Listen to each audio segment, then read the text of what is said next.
Barisan Nasional was once a political titan so powerful it was thought to be invincible. However, on May 9th it fell, and it fell hard.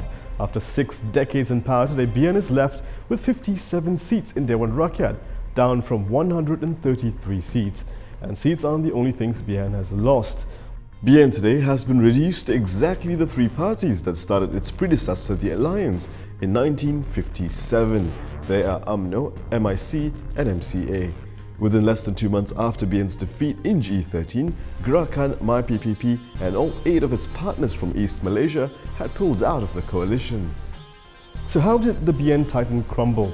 To understand more, let's break Malaysia into 3 parts: Peninsular Malaysia, Sabah and Sarawak.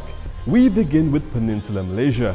The 14th general election saw BN slide from controlling 85 parliamentary seats to a mere 49.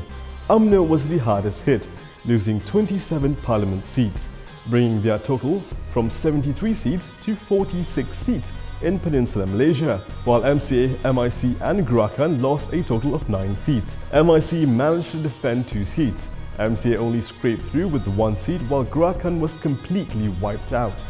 Moving on to East Malaysia, starting with Sabah. Before GE14, Barisan Nasional's presence here was with Umno and 4 local parties, being PVS, UPCO, PBRS and LDP. After the elections, BN saw their 23-seat stronghold fall to just 11 seats in Sabah, of which Umno held 8, while 3 out of the 4 local parties each held 1 seat. Within 3 days after BN's defeat in the polls, all 4 local parties announced their exit from the coalition to go on their different directions, leaving BN with a mere 8 seats in the state. Of the 4, UPCO swiftly aligned themselves with Barisan to form the state government. PBRS announced that they wished to join Pakatan Harapan, but no further action was taken.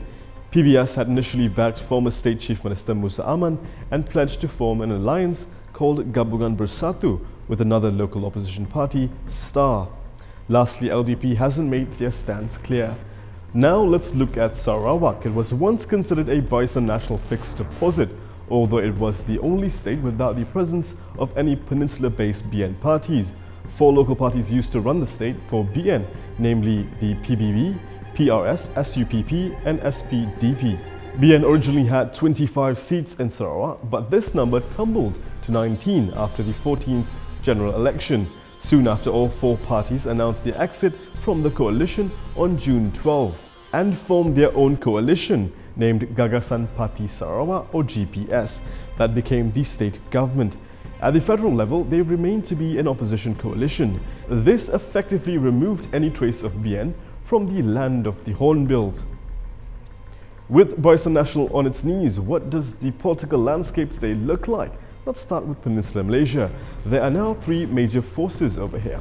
In urban and semi-urban areas, it's Pakatan Harapan versus Barisan Nasional, with Harapan having a total of 98 seats and BN with 49 seats.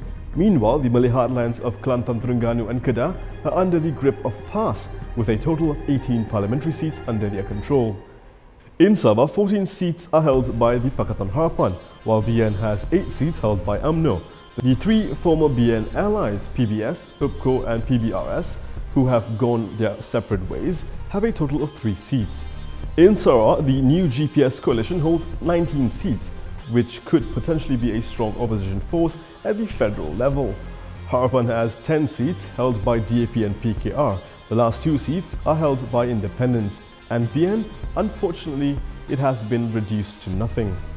Though Barisan Nasional appears to have fallen, we should keep in mind that with 54 seats, Umno is still the strongest party, with more seats than any single political party in the country. So BN is still a potential strong rival to Harapan. There is also the possibility of Umno joining forces with PAS to attempt to capture the hearts of the Malays. Will it ultimately do that and become more ultra? Much is left to be seen. Perhaps we'll talk about that in another episode of Quickiepedia in the future.